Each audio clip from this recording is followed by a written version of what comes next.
तो क्या लेने कपड़े में मेरे पीछे पकड़ रखो मंत्री साहब सब खर्च लगा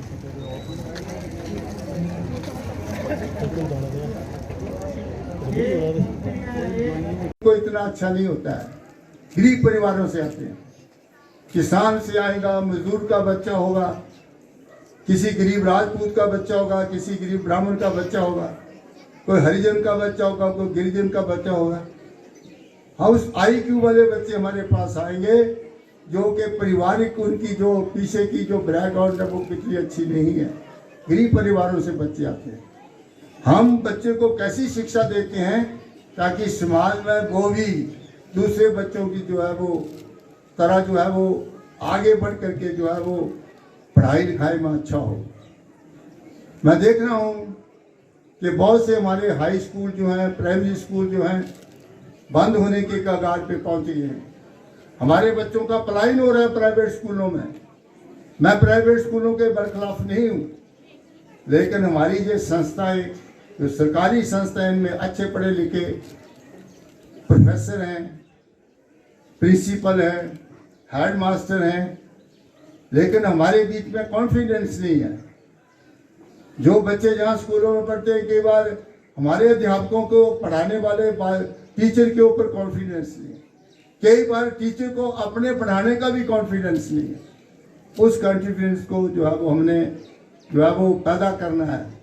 ये इंस्टीट्यूशन जो है वो इंस्टीट्यूशन ऑफ एक्सेलेंस होने चाहिए, पढ़ाई लिखाई में अच्छे होने चाहिए, ताकि दूर दराज का बच्चा वो समझे कि मैं अपनी एजुकेशन लेने के लिए जो है वो 10 किलोमीटर भी जाता हूँ तो मुझे पढ़ाई लिखाई जो है वो अच्छी मिलती है।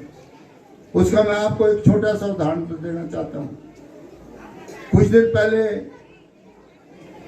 कुछ टीचर जो थे वहाँ से ट्रांसफ़र हो गए शिवड़ी स्कूल के, और उनके वालिदैन बच्चे मेरे पास आए और मुझे कहते हैं कि हमारी अध्यापक जो है वो ट्रांसफ़र हो गए। मैं क्या, हमने तो किसी को ट्रांसफ़र नहीं किया। तो मैं क्या, वो चली गई होगी। तो वो कहने लगे कि बहुत अच्छा पढ़ाती थी। मैं क्या, अध्यापक के बदले अध्यापक तो आया है। कहता वो पढ़ाता नहीं है ठीक। मैं क्या, नहीं अच्छा पढ़ाएगा। कहता हमें समझ नहीं लगती है। मैं क्या, फिर क्या करना। कहते उसको बुलाओ। मैंने उसको टेलीफोन किया कि आप क्यों चले गए। कहती जी मैं तो 10-12 साल से वहाँ बैठी हूँ। तो मैंने कहा कि अब मैं भी जो है वो कांगड़े कोगड़े की तरफ जो अपने ट्रांसफ़र करा लूँ। न तो बच्चे तो आपको याद कर रहे हैं, आप क्यों चले गए। मुझे कहने लगे अगर बच्चों की खातिर मैं दोबारा आने को तैयार। आप अंदाजा लगाइए, 12-15 साल पढ़ाई करने के बावजूद भी वो वहाँ के बच्चे उसी अध्यापक को याद कर रहे हैं जिसके पढ़ाने का तरीका बहुत अच्छा था। ये संस्कार हम लोगों को बच्चों में पैदा करना। टीचिंग प्रोफेशन जो है वो एक डेडिकेशन प्रोफेशन है। इसको पैसों के साथ नहीं आंका जाता। जिस वक्त कोठारी कमीशन ने अपनी रिपोर्ट बनाई एजुकेशन के ऊपर, तो उसने पहली लाइन में क्या लिखा, the destiny of India is being shaped in her classrooms, कि हिंदुस्तान का भविष्य स्कूल के चारदीवारी के अंदर है। यही भविष्य है। और मैं कोठारी कमीशन की रिपोर्ट जब कांग्रेस पार्टी ने लागू की तो हमें पता है कि उस वक्त अध्यापक की सैलरी क्या थी। कोई आदमी अध्यापक को अपनी कुड़ी नहीं देना चाहता था, क्या तनख्वाह बड़ी काटी। सभी कोई जेई ढूंढते थे, कोई एक्सीडेंट ढूंढते थे, कोई SDO ढूंढते थे। शर्मा जी हंस रहे हैं। उस वक्त सैलरी 300 रुपया, 250 रुपया, लेक्चरर को बड़ी मुश्किल 1000 रुपया। आज सैलरी कहाँ पर है। आज एक लेक्चरर 1.5 से 2 लाख रुपया लेता है। एक प्राइमरी स्कूल का टीचर जो है 40 से 50 हज़ार रुपया तनख्वाह लेता है। उस वक्त कोठारी कमीशन ने जो है कांग्रेस के वक्त में अध्यापकों का मान सम्मान बड़ा, सैलरीज मिली। और उस वक्त की जो कोठारी कमीशन की रिपोर्ट जो थी वो लागू की, उसी से हमारे टीचरों का स्तर जो है वो ऊपर बढ़ा। लेकिन उसके बाद आपके पे कमीशन में कोई फर्क नहीं आया। किसी सरकार ने सैलरी नहीं बढ़ाई। कोठारी कमीशन के बाद प्राइमरी टीचर्स को देखो उस वक्त क्या हालत थी। बड़े बेचारी बड़ी मुश्किल से प्राइमरी टीचर्स को 250-300 रुपये तनख्वाह मिलती। तो मैं इसलिए कहना चाहता हूँ कि टीचर्स का मान सम्मान अगर किसी वक्त में हुआ तो कांग्रेस पार्टी के वक्त में, उस वक्त कोठारी कमीशन की रिपोर्ट को लागू किया गया। जब नीत भारती जी आपके जहाँ के विधायक थे, मुख्यमंत्री राजा वीरभद्र सिंह एजुकेशन मिनिस्टर थे और वो खुद CPS थे, एजुकेशन के अटैच थे, उस वक्त इस बिल्डिंग का निर्माण किया गया। उससे पहले थोड़ा बहुत पैसा मैं आपको देता रहा, उसके बाद किसी ने आपकी इस स्कूल की जो हालत को नहीं देखा है। होंगे कहीं पर भारतीय जनता पार्टी के बहुत से लोग जहाँ बैठे होंगे, उनको मैं कन्वे कर रहा हूँ कि कम से कम काम को देखो, जिस तरह काम किया हो तो उनको देखो। आज जिस हालत में ये बिल्डिंग है वो बड़ी पुरानी बिल्डिंग है और मैं आपको आश्वस्त करना चाहता हूँ कि ये बिल्डिंग्स जो है इसके लिए हमने जो इस वक्त का जो बजट हमें आया है उसको हमने इस बजट में आपकी बिल्डिंग को डाला है और लाखों रुपया नहीं करोड़ रुपया जो है वो देंगे ताकि इस बिल्डिंग को अच्छा बनाए।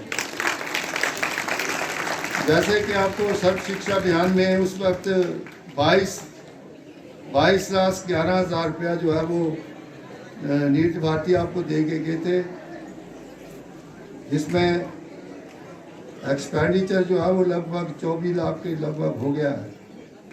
तो जो भी दूसरी भी इसमें कोई कमी पेशी लगे उसको भी हम पूरा करेंगे। बाकी मैं ये आपको आश्वस्त करना चाहता हूँ कि कांग्रेस पार्टी कभी एजुकेशन के साथ समझौता करने वाले नहीं। हमारी जो नीतियाँ हैं वो स्पष्ट हैं गरीब लोगों के लिए। एक बार मेरे पास एक गरीब आदमी आ कहता है कि मेरा लड़का MBBS में सिलेक्ट हो गया। मैं क्या बताऊँ मैं क्या सेवा करूँ? कहता है मेरे पास पैसे नहीं है। मैं अगर बैंक में जाता हूँ तो ब्याज बहुत है। उस वक्त में Himachal Pradesh backward development corporation का चेयरपर्सन था। मैं क्या हूँ मैं आपको कर्जा दूंगा। मैंने 6 और 7% ब्याज के ऊपर उसके बच्चे को 5 साल के लिए पैसे का प्रावधान किया और मैं खुश हूँ। इस बार हमारे मुख्यमंत्री श्री सुखविंदर सिंह सुक्खू ने फैसला किया है कि कोई भी गरीब का बच्चा MBBS में MD करना चाहता है, MS करना चाहता है, MBBS करना चाहता है, इंजीनियर बनना चाहता है, पोस्ट ग्रेजुएशन करना चाहता है, मैं पूरे खर्चे का जिम्मेदार सरकार होगी। हम 1% ब्याज के ऊपर उसको कर्जा देंगे। अभी आपको जो है वो बैंकों के चक्कर नहीं लगाने पड़ेंगे। MBBS करेगा 1% ब्याज के ऊपर, अगर वो इंजीनियर बनेगा 1% ब्याज के ऊपर। फिर उसके बाद एक और बड़ा अच्छा फैसला लिया जिसका शुक्र से का कार्यक्रम था। कई बच्चों के माँ बाप जो है वो छोटी उम्र में मर जाते हैं, माँ भी मर जाती है, पिता भी मर जाता है, गरीबी की हालत होती है, बच्चा पढ़ना चाहता है, कोई उसको देखने वाला नहीं है। हमारी सरकार ने फैसला किया है, सुख आश्रय कार्यक्रम हमने शुरू किया कि अगर वो बच्चा जो अपनी दादी के पास रहना चाहता है तो हर महीने 4,000 रुपया जो अब दादी को भेजा जाएगा ताकि बच्चे की देख रेख करे। नानी के पास रहना चाहता है तभी उसको 4,000 रुपया हर महीने दिया जाएगा ताकि वो बच्चे की देख रेख करे। अगर वो चाची के पास रहना चाहता है उसको 4,000 रुपया दिया गया ताकि वो बच्चे की देख रेख। अगर वो किसी के पास नहीं रहना चाहता उसके लिए सबसे बड़ी इंस्टीट्यूशन जो है वो हम ज्वालामुखी में खोलने जा रहे हैं। पूरी की पूरी शिक्षा जो है उसकी 31 साल तक जब तक उसको नौकरी मिलती पूरी शिक्षा सरकार उसको मुफ्त देगी और उन गरीब बच्चों का माँ और बाप जो है वो सरकार है। और उन हालात में देख करके कि मुख्यमंत्री ने देखा कि हम नीचे तक जाएंगे ताकि लोगों को हम कैसे राहत दे सकें। जितने हमारे छोटे मोटे काम धरने करने वाले रोड टेगरी फेरी लगाने वाले लोग उनको भी 50,000 रुपया लाख हज़ार रुपया छोटे से जो है वो इंटरेस्ट के ऊपर जो है वो लोन का प्रावधान किया गया है। तो हम शिक्षा के साथ कोई समझौता नहीं करना चाहिए।